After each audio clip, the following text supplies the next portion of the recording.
Hey, I'm sick of feeling like shit, so I'm restarting the Artist Way.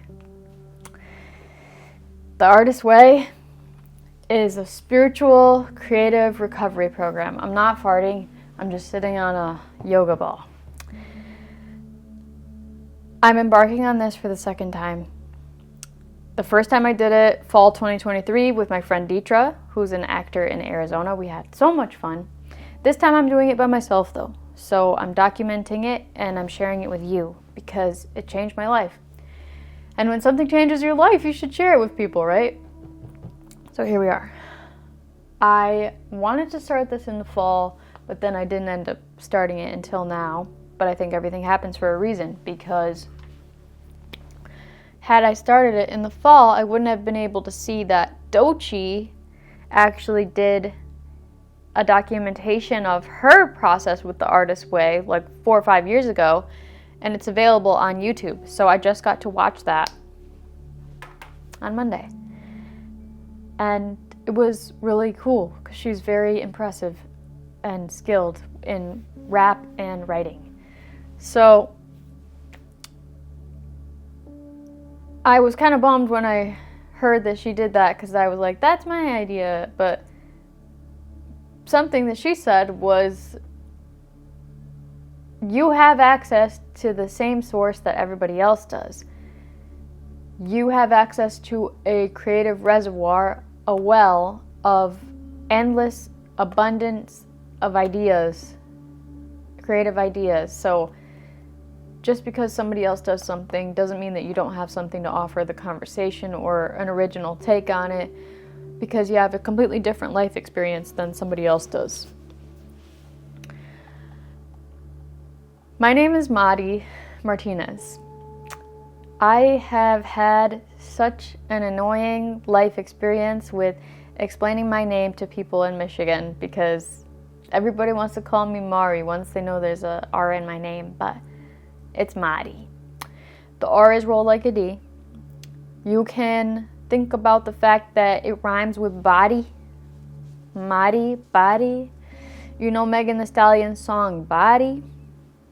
Body, yaddy, yaddy, yaddy, yaddy, yaddy, yaddy, yaddy, body, yaddy, yaddy, yaddy, yaddy, yaddy, yaddy, yaddy, body crazy, curvy, wavy, big titties, little waist. Body crazy, curvy, wavy, big titties, little waist. Little titties. But you could think about that song if you were confused about how to say my name. It's Madi. Madi, yaddy, yaddy, yaddy, yaddy, yaddy, yaddy, yaddy. I am a creative person, like you. I am an intuitive person. I am a seeker. I am a curator. I am a informal social scientist. I have many interests. I am a student of many disciplines.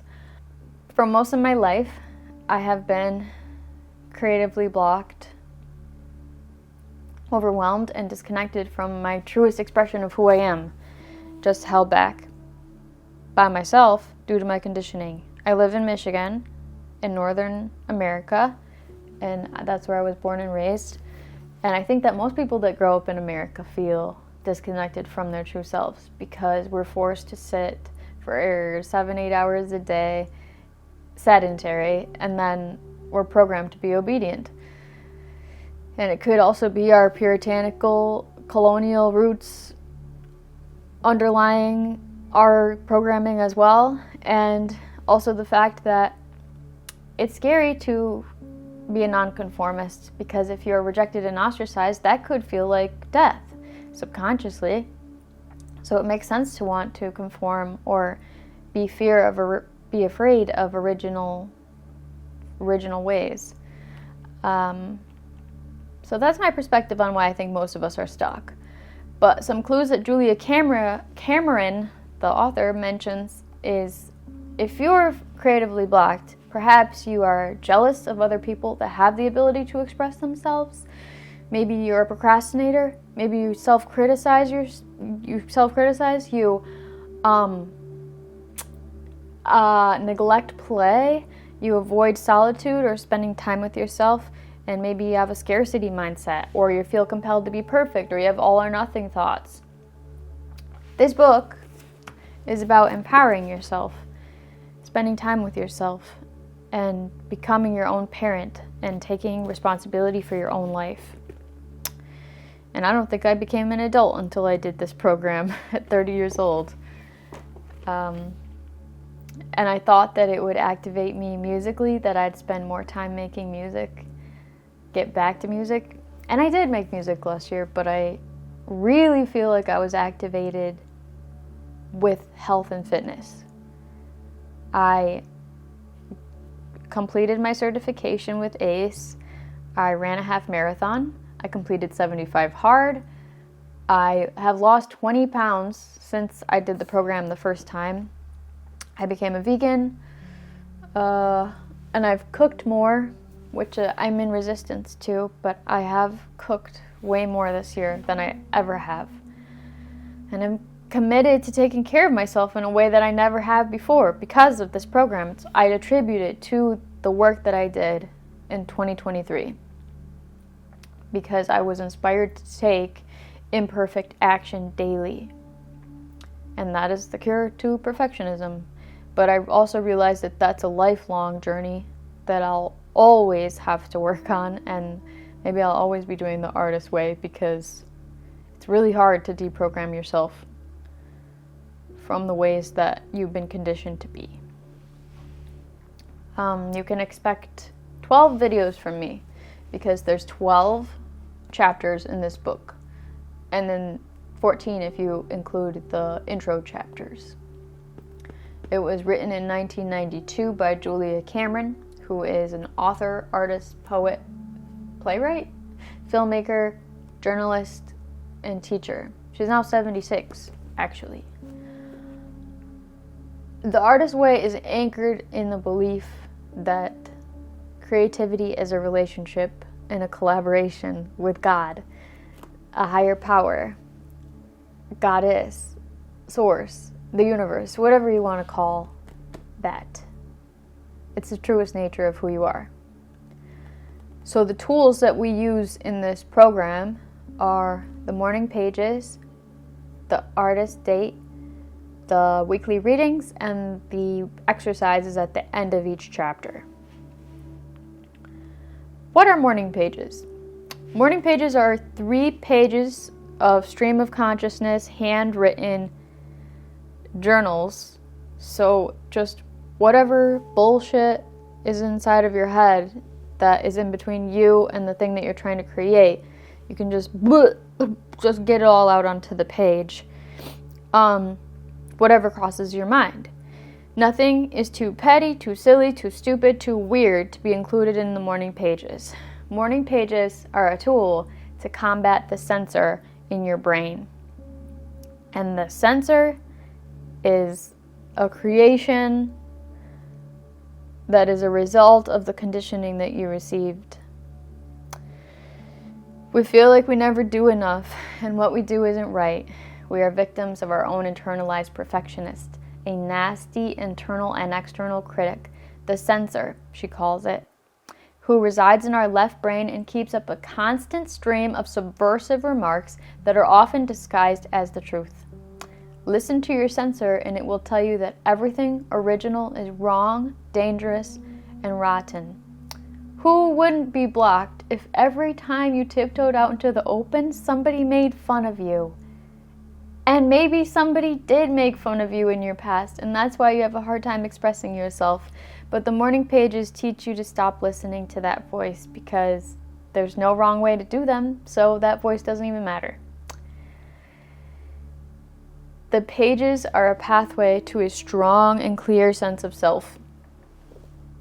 Morning pages are a map. Create a map of your own interior. It's very difficult to complain about a situation morning after morning, month after month, without being moved to constructive action. The pages lead us out of despair and into undreamed of solutions. Anyone who faithfully writes morning pages will be led to a connection with the source of wisdom within. But nobody's allowed to read them besides you. And I think No, you're not even allowed to read them until like later in the program. So don't read them.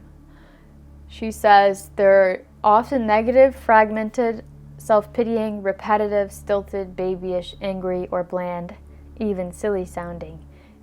All the angry, whiny, petty stuff that you write down in the morning stands between you and your creativity. Get it on the page.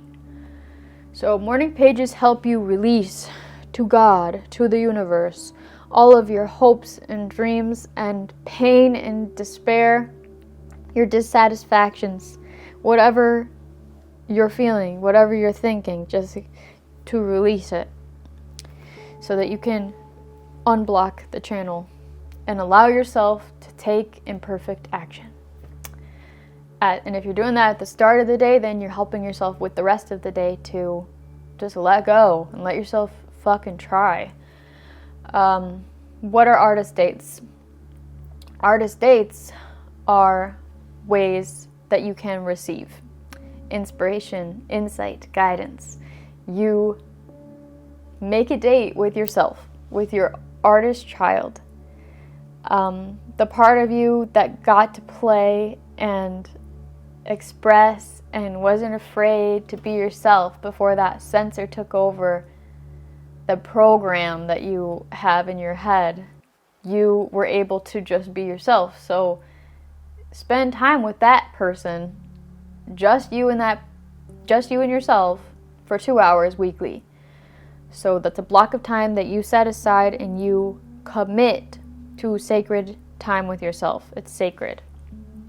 So you can take yourself out, you can pamper yourself, listen to yourself, but that doesn't mean that it has to cost a lot of money or anything. Your artist is a child. Time with a parent matters more than money spent.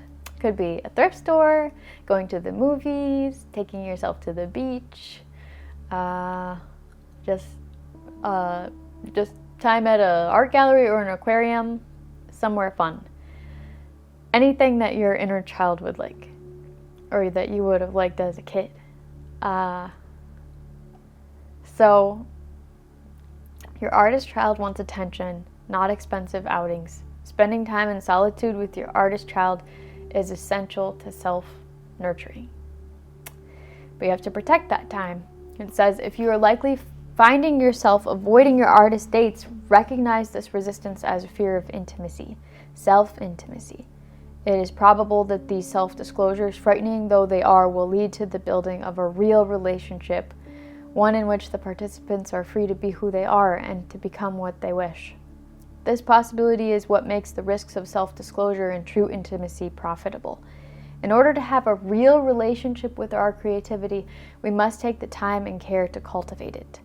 Our creativity will use this time to confront us, to confide in us, to bond with us, and to plan. And then the other tool is the exercises, which are at the end of the chapters, and there's between 4 and 10 exercises usually. She says to pick the ones that appeal to you and the ones that you strongly resist, because we often resist what we most need. So the artist date fills the well, the creative reservoir, where we have images, symbols, sensuality, and feeling. What we take in through our senses goes into the well. And we can fill the well by doing something that intrigues us, something that interests us, something that excites us, but we can also fill the well, and this is really interesting to me, with rhythmic, repetitive activities that soothe and quiet your mind. They engage your body in sensation and create space for ideas to emerge. When the conscious mind is occupied with this rhythm, the subconscious mind has room to process problems, to make connections, and to generate ideas. Engaging in these kinds of actions mirrors patterns found in nature like waves, heartbeats, and changing seasons, and that is how we connect to God or a higher power. Duty numbs us out, turns us off, tunes us out when we are looking at these tasks through a lens of obligation, But when we look at these chores as acts of devotion and love, we are feeding our artist child, nurturing our artist child. And it's nice to have clean clothes and to be clean after a shower and have a nice meal. So I'm talking about cooking, cleaning, driving, getting to where you're going. Swimming, running, walking, lifting, whatever repetitive, rhythmic, everyday actions you take. That's what I'm talking about. So you see, imagination needs moodling, long, inefficient, happy, idling, dawdling, and puttering. Some final thoughts about this process. Julia mentions that frustrations and reward exist at all levels of the path. And this process is going to be a choppy growth phase. So some days will feel great and some days will feel rougher. When we engage in creative recovery, we enter into a withdrawal process from life as we know it. We become more able to articulate our own boundaries, our dreams, and authentic goals. We ourselves are the substance we withdraw to, not from. As we pull our overextended and misplaced creative energy back into our own core, we experience a heightened sense of autonomy and possibility. We begin to excavate buried dreams. We mourn the self we abandoned. We greet this self as we might greet a lover at the end of a long and costly war. We must undergo a time of mourning. Thank you for watching my video. If this process interests you and if you've enjoyed this video, please give me a like and subscribe to my channel. And if you have any thoughts, have you done this process before? How did it go for you? And what was your experience like? I'd love to know in the comments.